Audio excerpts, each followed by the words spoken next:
Hi കൂട്ടുകാരെ, ഇന്ന് നവരയരി കഞ്ഞിയാണ് പരിചയപ്പെടുത്തുന്നത്. കർക്കിടക മാസത്തിൽ കഴിക്കേണ്ട നല്ലൊരു ഔഷധ കഞ്ഞിയാണ് നവരരി കഞ്ഞി. ഇത് സൂപ്പർ മാർക്കറ്റുകളിൽ വാങ്ങാൻ കിട്ടും.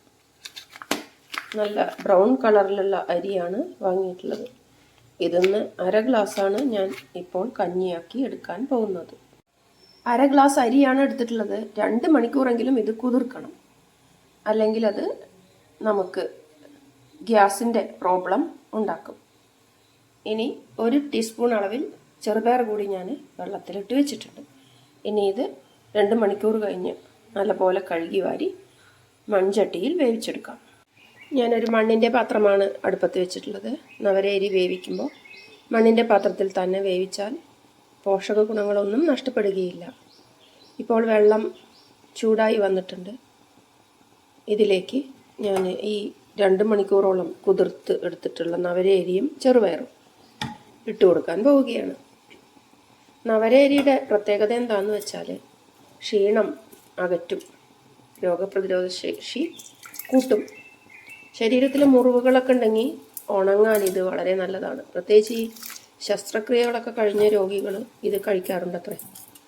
ഇതൊക്കെ വിദഗ്ധർ പറഞ്ഞു കേട്ട അറിവുകളാണ്. കർക്കിടകത്തിലാണ് ഇതിന് ഔഷധ ഗുണം കൂടുതൽ. അതുകൊണ്ട് തന്നെ ഇത് കർക്കിടകക്കഞ്ഞി എന്നും കൂടി അറിയപ്പെടുന്നു. ഇനി ഇത് ഒരു 10 മിനിറ്റ് നമുക്ക് അടച്ചു വെച്ച് വേവിക്കാം. ഒരു അരമുറി തേങ്ങയുടെ പാല് കൂടി നമുക്ക് എടുക്കണം, ഈ കഞ്ഞിയിലേക്ക് ചേർത്ത് കൊടുക്കാൻ വേണ്ടിയാണ്. 10 മിനിറ്റിന് ശേഷം കഞ്ഞി ഇപ്പോൾ വെന്ത് വന്നിട്ടുണ്ട്.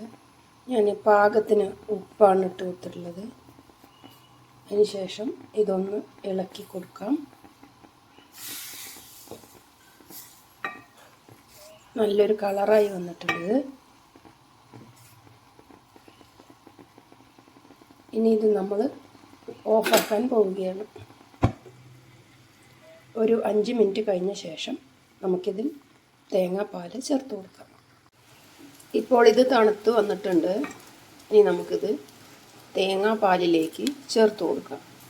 മൺപാത്രത്തിലേക്ക് തേങ്ങാപ്പാൽ ഒഴിച്ചു കൊടുക്കരുത്. വേറൊരു പാത്രത്തിലേക്ക് നമുക്കിത് പകർന്നെടുക്കാം. ചിലപ്പോൾ പാല് പിരിഞ്ഞു പോകും. അതുകൊണ്ടാണ് ഇങ്ങനെ ചെയ്യുന്നത്. ഇത് ഒരാൾക്ക് കുടിക്കാൻ പാകത്തിലുള്ള കഞ്ഞിയാണ്. നല്ല പോലെ നമുക്കൊന്ന് ഇളക്കി ഇളം ചൂടോടുകൂടി ഇത് കുടിക്കാം. ശരീരപുഷ്ടിക്ക് വളരെ നല്ലതാണ് ഈ കഞ്ഞി.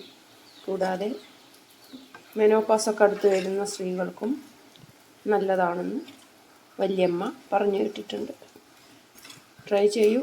ഇഷ്ടപ്പെട്ടാൽ ലൈക്ക് ചെയ്യൂ, ഷെയർ ചെയ്യൂ, കമൻറ്റ് ചെയ്യൂ, സബ്സ്ക്രൈബും ചെയ്യണേ ചാനൽ.